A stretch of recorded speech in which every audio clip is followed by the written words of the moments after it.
Hi guys, आज हम लोग ईवीएस पर्यावरण अध्ययन सॉल्व प्रीवियस क्वेश्चन करेंगे। तो फर्स्ट क्वेश्चन आज चलते हैं हम लोग। और एक बात और कह देना चाहता हूँ कि किसी को भी अगर सीटेट कंप्लीट नोट्स अगर लेनी है तो व्हाट्सएप मैसेज कर सकते हैं इस नंबर पे 8877624406 पर। इसमें व्हाट्सएप मैसेज करके आप पूछ सकते हैं। चलिए, क्वेश्चन है आपका फर्स्ट क्वेश्चन, विद्यालय में मिड डे मील के समय के लिए कौन सा सबसे प्रासंगिक है? फर्स्ट ऑप्शन है आपका, यह शिक्षण अधिगम से बहुत ही मूल्यवान समय को बर्बाद करता है। नेक्स्ट है, शिक्षण अधिगम के साथ इसका कोई लेना देना नहीं है। तीसरा है, ईवीएस शिक्षण अधिगम के लिए एक अच्छा शिक्षण अधिगम का अवसर है। और चौथा, यह उन बच्चे के लिए है जो विद्यालय में खाली पेट आते हैं। बताइए कौन सा ऑप्शन सही है। चलिए, ऑप्शन नंबर जो है आपका थर्ड राइट होता है। ओके, क्यों होता है इस चीज को समझिए। यह शिक्षण अधिगम में बहुत ही मूल्यवान होते हैं। ही शब्द आया, ये ऐसे गलत हो गया आपका। अब पहले भी बता चुके हैं कि कोई भी ही शब्द अगर आए, केवल शब्द आए, हतोत्सहित आए, ये जितने भी वर्ड आएंगे वो ऑप्शन हमेशा गलत होगा। ओके, नेक्स्ट चले कि अधिगम से साथ इसका कोई लेना देना नहीं है, ये भी आपका गलत हो गया। और फोर्थ ऑप्शन इसलिए गलत है कि यह उन बच्चे के लिए हैं जो विद्यालय में खाली पेट आते हैं। क्या उसके लिए है? नहीं। और ईवीएस जो शिक्षण अधिगम के लिए एक अच्छा अधिक अवसर प्रदान करते हैं, इसलिए जो है ये सही है। ओके, तो सबसे बेहतर जो है आपका क्या हो गया, ये ऑप्शन सही है, बाकी तीनों नेगेटिव है। नेक्स्ट क्वेश्चन है आपका, पर्यावरण अध्ययन के संदर्भ में बोझ के बिना सीखना क्या बताता है ईवीएस? फर्स्ट में, ईवीएस पाठ्यक्रम को आधा हम करने की जरूरत है। या दूसरा, स्कूल बैग का कम वजन। या तीसरा, ईवीएस पाठ्यपुस्तकों में अध्ययन को कम संख्या। या चौथा, अवबोध का भार कम करने की जरूरत है। बताइए कौन सा ऑप्शन सही होगा। ऑप्शन नंबर आपका सेकंड राइट होता है। ठीक है, क्यों, इस चीज को समझते हैं। पर्यावरण अध्ययन के संदर्भ में बोझ के बिना सीखना, स्कूल बैग का कम वजन होना बता, लेकिन यह महसूस नहीं होता। इसका उद्देश्य शिक्षण और पाठ्यक्रम पुस्तकों से ऐसा समायोजन हो कि बच्चों को इसका दबाव महसूस ना हो। ओके, चलिए नेक्स्ट क्वेश्चन, ईवीएस कक्षा में समूह में सीखने का क्या उद्देश्य है? फर्स्ट है, बच्चों को आसानी से प्रबंधित करना और वर्कलोड को कम करना। नेक्स्ट है, लड़के और लड़कियों को अलग अलग सीख सकते हैं। और तीसरा, कम और उच्च प्रदर्शन करने वाले बच्चों को, छात्रों को अलग करना और उपचारात्मक शिक्षण देना। फोर्थ है आपका, सहयोग के मूल्य को लागू करने और एक साथ काम करने के लिए प्रत्येक बच्चे को सक्रिय रूप से भाग लेने और सीखने के सक्षम बनाता है। बताएं कौन सा ऑप्शन सही होगा।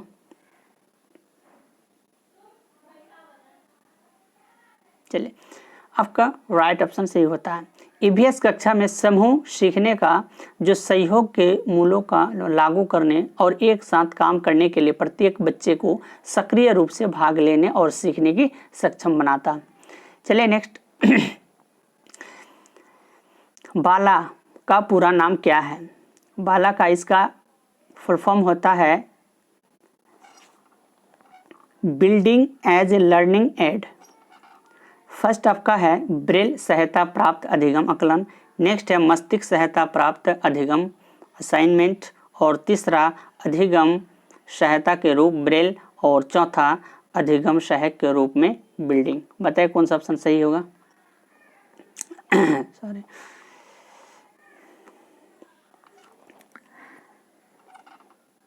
चलिए, इसका फोर्थ राइट होता है। ऑप्शन नंबर फोर्थ सही होता है। ओके, चले नेक्स्ट क्वेश्चन है आपका, वैकल्पिक ढांचे का क्या अर्थ होता है? फर्स्ट ऑप्शन, सभी विचार जो दृश्यता से बच्चों द्वारा अर्जित किए जाते हैं। सेकंड, विभिन्न भौतिक घटनाओं का पाठ्य पुस्तक का स्पष्टीकरण होता है। और तीसरा, विचार जो अवधारणा को औपचारिक रूप से स्वीकृत स्पष्टीकरण है। या चौथा, वर्तमान में वैज्ञानिक और सामाजिक व्यक्तियों द्वारा आयोजित कार्य होता है। बताइए कौन सा ऑप्शन सही होगा? चलिए, ऑप्शन नंबर आपका राइट होता है थर्ड। वैकल्पिक ढांचे जो है इसका अर्थ होता है वह विचार जो अवधारणाओं के औपचारिक रूप से स्वीकृत स्पष्टीकरण से अलग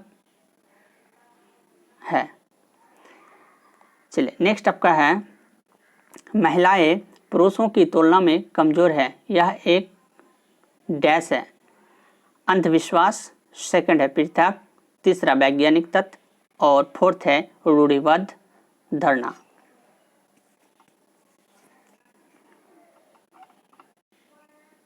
चलिए, इसका ऑप्शन महिलाएं पुरुष की तुलना में कमजोर, ये रूढ़िबद्धता का धारणा है। ओके, रूढ़िबद्धता कहीं भी कोई ऑप्शन होता है वो हमेशा सही होगा, उसको आंख बंद करके आप लोग मार देना है। ठीक है, तो महिला पुरुषों की तुलना में कमजोर है, यह रूढ़िबद्ध धारणा है। महिलाओं के प्रति सामाजिक सोच उन्हें मजबूत बनाने के लिए रोकती है।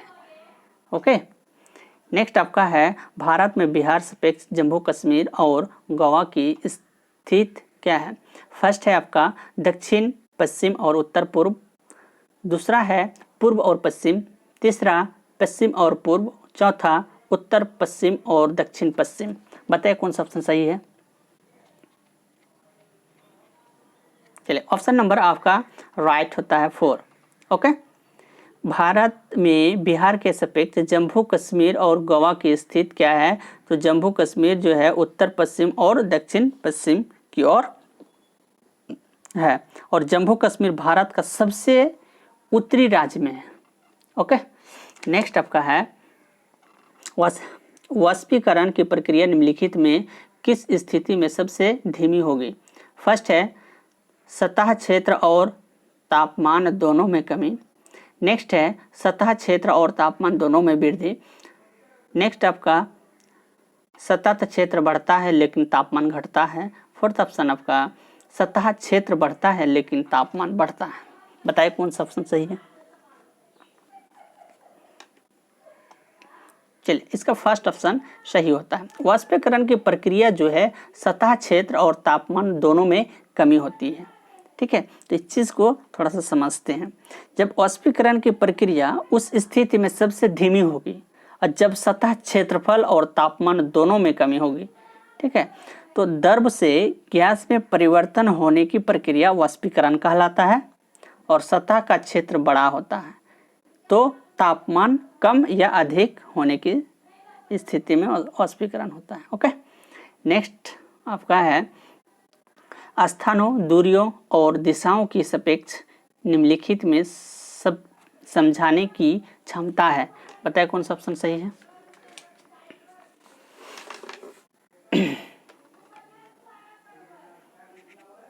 ऑप्शन नंबर आपका तीसरा राइट होता है, चित्रण कौशल्य। ओके, तो यह स्थानों, दूरियों और दिशाओं की सापेक्ष स्थिति को समझाने की जो कौशल्य कहलाती है। ओके, नेक्स्ट आपका है, किस राष्ट्रीय पाठ्यचर्या फ्रेमवर्क ने प्राथमिक स्तर पर एक एकीकृत पाठ्यचर्या क्षेत्र के रूप में बढ़ाए जाने के लिए पर्याप्त अध्ययन की सिफारिश की? फर्स्ट एनसीएफ 1975, एनसीएफ 2005, एनसीएफ 1988 और एनसीएफ 2000। बताइए कौन सा ऑप्शन है? ऑप्शन नंबर जो है आपका राइट होता है फोर्थ ऑप्शन। राष्ट्रीय एनसीएफ जो है 2000 में प्राथमिक स्तर पर एक एकीकृत पाठ्यचर्या क्षेत्र के रूप में पढ़ाए जाने के लिए पर्याप्त सिफारिश की थी। नेक्स्ट आपका है, भारत में किस क्षेत्र में स्थानांतरित खेती करने का प्रचलित है? फर्स्ट दक्षिण पूर्वी क्षेत्र, सेकंड उत्तर पूर्वी क्षेत्र, थर्ड दक्षिणी क्षेत्र और फोर्थ उत्तर पश्चिमी क्षेत्र। बताइए कौन सा ऑप्शन सही है। ऑप्शन नंबर्स आपका सेकंड सही होता है। ओके, तो भारत में स्थानांतरित खेती का प्रचलन उत्तर पूर्वी क्षेत्र में पाया जाता है। ठीक, तो स्थानांतरित खेती या झूम की खेती आदिवासी क्षेत्र में आदिवासी क्षेत्रों में होती थी। ओके, नेक्स्ट आपका है नदी बांधों से उत्पन्न और जल विद्युत के लिए निम्नलिखित में कौन सा कथन सत्य नहीं है। ए है बांध स्वदेशी लोगों को अपनी नदी की जीवन रेखाओं से अलग करती है। सेकंड है बांध टिकाऊ और विकास को प्रोत्साहित करते हैं। नेक्स्ट है यह पानी और हवा को प्रदूषित नहीं करता। चौथा है जल विद्युत सुविधाओं से बड़े पर्यावरण प्रभाव हो सकते हैं। बताइए इसमें से कौन सा ऑप्शन सही नहीं है। आप लोग लिखिए तब ज़्यादा बेहतर होगा कि आप कितना बना पाते हैं, कितना सही कर पाते हैं। तो उसके हिसाब से आप अगर 15 भी मार लेते हैं तो एग्ज़ाम में कोई नहीं रोक सकता आपको। ये प्रीवियस का पूछा हुआ क्वेश्चन है। चलिए नेक्स्ट आपका ऑप्शन नंबर आपका राइट होता है थर्ड। बंध टिकाऊ जो है विकास को प्रोत्साहित करते हैं। ठीक, बाकी जो है चारों के चार क्या है नेगेटिव। ओके, तो इस चीज़ को थोड़ा सा समझ लेते हैं हम लोग। तो नदी बंध से जल विद्युत का उत्पादित होता है। ठीक है, तो पानी और हवा के बिना प्रदूषित किए सिंचाई सुविधा भी उपलब्ध होता है, तो प्रोत्साहन मिलता है। ओके, नेक्स्ट आपका है निम्नलिखित में कौन से ग्रीन हाउस गैस है। जलवाष्प है, कार्बन डाइऑक्साइड है और मीथेन है या ये सभी है। बताइए कौन सा ऑप्शन सही है। चलिए आप लोग लिख लिए होंगे। चलिए आपका ये ऑप्शन राइट होता है फोर्थ ऑप्शन। ओके, तो 73 का जो है ऑल ऑफ दिस है। जलवाष्प भी है, कार्बन डाइऑक्साइड भी और मीथेन भी है। ठीक है, ये ग्रीन हाउस गैस है। नेक्स्ट आपका है भारत में ठंडे रेगिस्तान मानसून से प्रभावित क्यों नहीं होते। फर्स्ट, ठंडे रेगिस्तान बहुत ऊंचाई पर है। ठंडे रेगिस्तान में गर्म गर्मियों और बेहद ठंडे सर्दियों होती है। थर्ड है ठंडे रेगिस्तान हिमालय की दृष्टि छाया में होती है। और फोर्थ, ठंडे रेगिस्तान में हवा बहुत पतली होती है। बताइए कौन सा ऑप्शन सही है।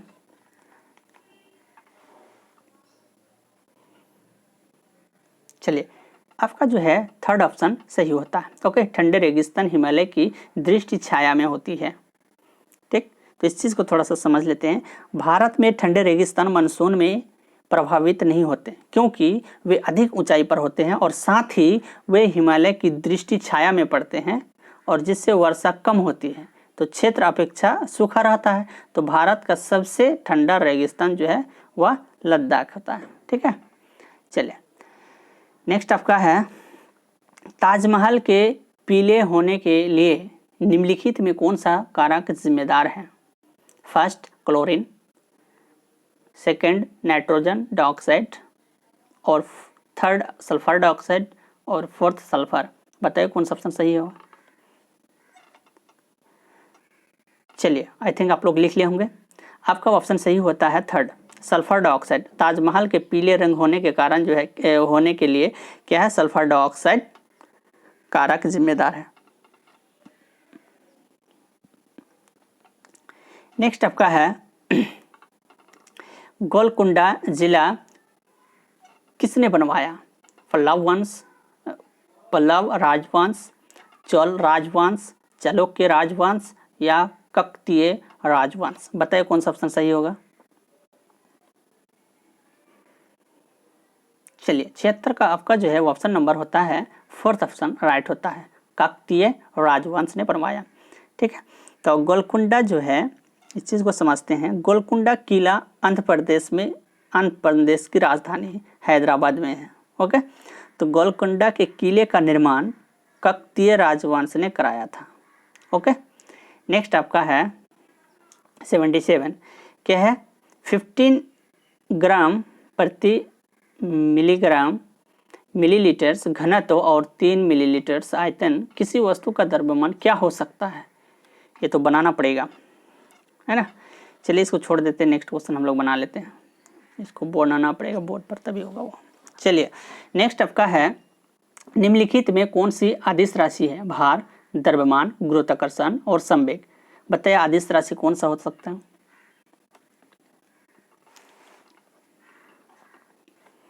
चलिए ऑप्शन नंबर आपका जो है 2 राइट होता है, अपारदर्शी। ओके, उत्तल भी नहीं होगा, ओ सॉरी 78 का है ना, 78 का सेकंड ऑप्शन यानी द्रव्यमान। निम्नलिखित में कौन सी अदिश राशि है? ओके, द्रव्यमान होगा। इस चीज़ को थोड़ा सा समझ लेते हैं, अदिश राशि क्या है ना। तो जिस भौतिक राशि में मात्रा और परिणाम यानी दिशा दोनों निहित होते हैं उसे हम सदिश राशि कहते हैं, ठीक है। और अदिश राशि कहेंगे हम जिसका इसका विपरीत को हम क्या कहेंगे? अदिश राशि कहेंगे। अदिश राशि में आपका आ जाएगा दूरी, चाल, द्रव्यमान, आयतन, ये जितने भी है अदिश राशि है। और सदिश राशि अगर पूछ दिया जाए तो सदिश राशि में क्या होगा? वेग, बल, संवेग, भार, ये सब जो है आपका सदिश राशि है। चलिए नेक्स्ट क्वेश्चन आपका है एक ऐसी वस्तु जिसमें कोई प्रकाश किरण गुजर नहीं सकती है, वो कौन सा ऑप्शन सही होगा? चलिए ये तो सब जान गए होंगे आप लोग। चलिए आपका ऑप्शन कितना हो जाएगा? अपारदर्शी, यानी जो आर पार दिखाई नहीं दे, और जो आर पार दिखाई दे उसे पारदर्शी कहते हैं। ओके, नेक्स्ट आपका है पृथ्वी की सतह पर किसी वस्तु का भार क्या होगा जिसका द्रव्यमान चंद्रमा की सतह में 10 kg है? 10 न्यूटन, 60 kg, 10 kg या फिर 60 न्यूटन। बताइए कौन सा ऑप्शन सही है? चलिए ऑप्शन नंबर आपका जो 10 kg होगा। ओके, इस चीज़ को थोड़ा समझ लेते हैं हम लोग। किसी वस्तु का भार यानी वेट वस्तु के द्रव्यमान और गुरुत्वाकर्षण गुणनफल के बराबर होता है। और पृथ्वी पर स्थित किसी वस्तु का भार चंद्रमा का स्थित वस्तु का भार जो है 6 गुना होता है। ओके, चलिए नेक्स्ट चलते हैं हम लोग। एक विलय की विघटन दर डैश पर निर्भर करती है? भार, दाब, तापमान और सतह। बताइए कौन सा ऑप्शन सही है? चलिए ऑप्शन नंबर आपका राइट होता है तापमान, ठीक है। विलय की विघटन दर तापमान पर निर्भर करती है। नेक्स्ट आपका है सुषमा चाहती है कि उसके छात्रों को पेड़ों के संरक्षण के लिए संवेदनशील बनाया जाए। निम्नलिखित में कौन सी ऐसा करने की सबसे उपयुक्त रणनीति है? एक है बच्चों को एक पौधे को अपनाने और पोषित करने की मदद करना। सेकंड है कक्षा में बहस आयोजित करना, या थर्ड है समूह चर्चा, या फोर्थ पोस्टर बनाना। बताइए कौन सा ऑप्शन सही होगा? चलिए लिखिए आप लोग भी, पता चले कितना बना पाते हैं आप लोग। चलिए आई थिंक आप लोग लिख लिए होंगे। आपका फर्स्ट ऑप्शन राइट होता है। ओके, तो सुषमा चाहती है कि उसके छात्रों को पेड़ में संरक्षण के लिए संवेदनशील बनाया जाए। ऐसा करने से सबसे उपयुक्त जो बच्चों को एक पौधे को अपनाने और पोषित करने में मदद होगा। और इसमें बच्चे जो ज़्यादातर सीखेंगे, ओके, पोषित करने में मदद होगा और वो सीखेंगे भी बहुत अच्छी तरह से, वो खुद ब खुद कार्य करके वो सीखते हैं। ओके, नेक्स्ट आपका है अभय ने अपने छात्रों को उन बीमारियों पर समूह में एक सर्वेक्षण करने के लिए कहा जिसने उनके पड़ोस के लोग पीड़ित थे और पाठ्य पुस्तक में सर्वेक्षण का उल्लेख नहीं किया गया। और इस शिक्षण अधिगम की रणनीति के लिए कौन सा विकल्प प्रासंगिक नहीं है? फर्स्ट है इसमें समुदाय को उन बीमारियों को समझने में मदद मिली जिनमें पीड़ित थे। सेकंड है इसमें समुदाय के साथ बातचीत करने का अवसर प्रदान किया। और तीसरा इसमें बच्चों को वास्तविक जीवन के साथ सीखने में मदद मिली। और चौथा इसमें बच्चों का डाटा हैंडलिंग समझने और एक साथ काम करने में सक्षम बनाया जाए। चलिए बताइए कौन सा ऑप्शन सही है? चलिए इसका जो है आपका फोर्थ ऑप्शन सही होगा। ओके, नेक्स्ट चले हम नेक्स्ट आपका है 84। तो आपातकालीन परिस्थिति के बारे में बात करने के लिए प्रिया ने बच्चे के अनुभव पूछे जब उन्हें कभी आपात स्थिति का सामना करना पड़ा तो बच्चों ने आग और बिजली झटके, सड़क दुर्घटना के साथ अपने अनुभव किया और उन्हें प्रश्न पूछे कि उनकी मौजूदा समझ का आकलन किया, जो समाचार पत्रों से सड़क सुरक्षा विज्ञापन जैसे संस्थाओं का उपयोग करके सुरक्षा पहलुओं पर चर्चा, क्रमशः आग बिजली के झटके पर सुरक्षा दिशा निर्देश पर चर्चा, एलजीपी और इलेक्ट्रिक बिल का इस्तेमाल किया। प्रिया द्वारा अपनाया गया सबसे उपयुक्त दृष्टिकोण कौन सा है? बताइए। फर्स्ट ऑप्शन है मानवाधिकता दृष्टिकोण, संज्ञानात्मक दृष्टिकोण, अनुभवात्मक अधिगम दृष्टिकोण, या फिर फोर्थ ऑप्शन अन्वेषक दृष्टिकोण। बताइए कौन सा ऑप्शन सही होगा। चलिए, ऑप्शन नंबर आपका फोर्थ सही होता है, अन्वेषक दृष्टिकोण। ओके, नेक्स्ट आपका है समुदाय एक महत्वपूर्ण शिक्षण और अधिगम संस्था है क्योंकि फर्स्ट ऑप्शन कोई भी समुदाय में उपलब्ध समस्त ज्ञान को बिना आलोचना स्वीकार कर सकता है। नेक्स्ट है यह सस्ता और सुलभ है। थर्ड है बुजुर्ग लोग बुद्धिमान है और उनके पास समय है। और फोर्थ है वास्तविक परिस्थिति में सीखने का अवसर प्रदान करता है। बताइए कौन सा ऑप्शन सही होगा।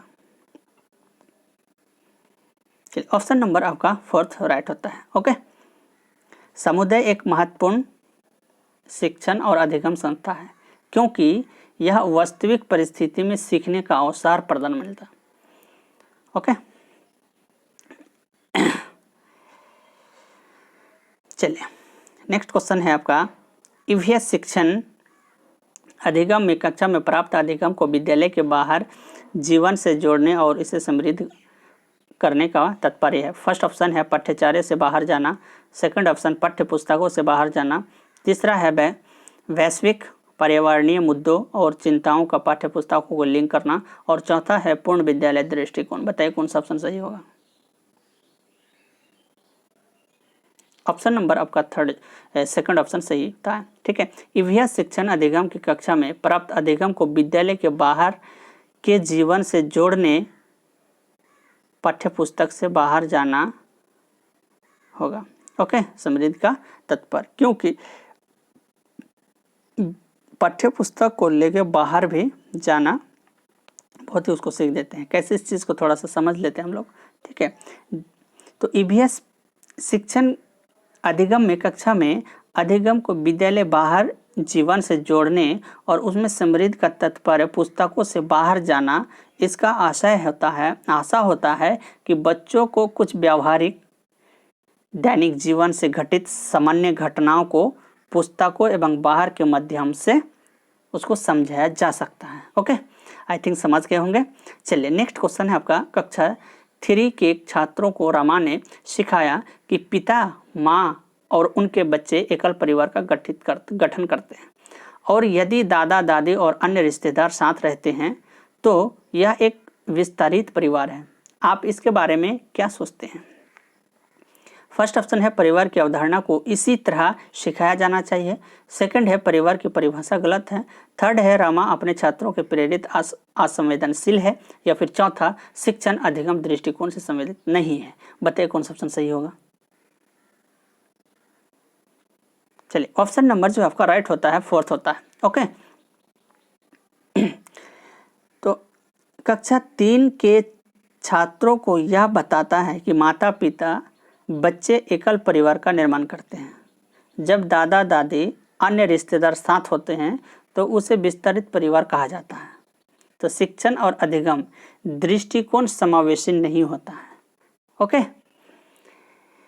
नेक्स्ट क्वेश्चन है आपका निम्नलिखित में कौन से ईवीएस कक्षा में गतिविधि है या गतिविधियां है।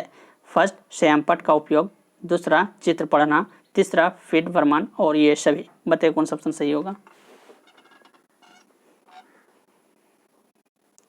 चलिए, ऑप्शन नंबर आपका फोर्थ सही होगा। ओके, श्यामपट्ट का भी प्रयोग होता है, चित्र पढ़ना भी प्रयोग होता है और फीड वर्मान भी करना बेहतर होता है। ओके, तीनों के तीनों सही है। नेक्स्ट आपका है पर्यावरण अध्ययन पाठ्यक्रम बच्चों की समग्र शिक्षा का कारण बन सकता है यदि यह एक विषयगत या एकीकृत या फिर समावेशी या फिर ये सभी? बताइए कौन सा ऑप्शन सही होगा।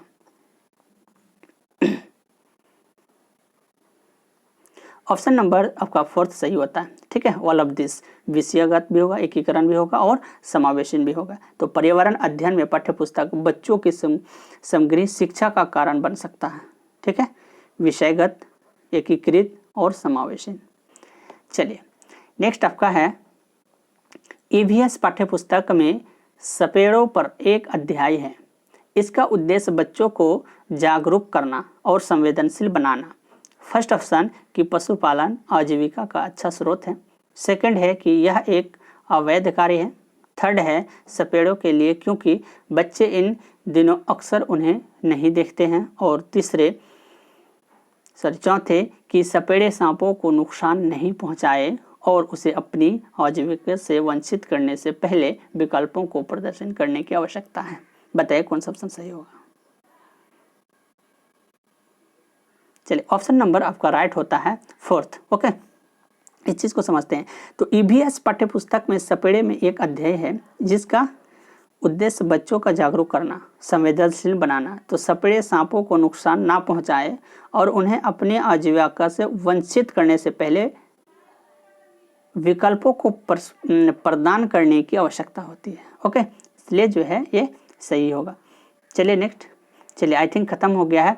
तो आप लोग से एक बात कहनी है कि किसी को भी अगर सीटेट नोट्स लेनी है तो इस नंबर पे व्हाट्सअप मैसेज करके आप नोट्स ले सकते हैं। क्या प्रक्रिया है, क्या प्रोसेस है, उस बता दिया जाएगा व्हाट्सअप में। कॉल नहीं करेंगे। और व्हाट्सअप नंबर है ये 8877624406। इस नंबर पे आप व्हाट्सअप मैसेज करके पूछ सकते हैं। और अच्छे लगे तो आपको लाइक कर देना और शेयर भी कर देना, कमेंट कर देना कि अच्छे से अच्छे वीडियो लाएं और बेल आइकन को दबा देना कि आपको नोटिफिकेशन जा सके कोई भी वीडियोस का। अब पहला वीडियो आप देखें। ओके, तब तक के लिए थैंक यू, बाय बाय।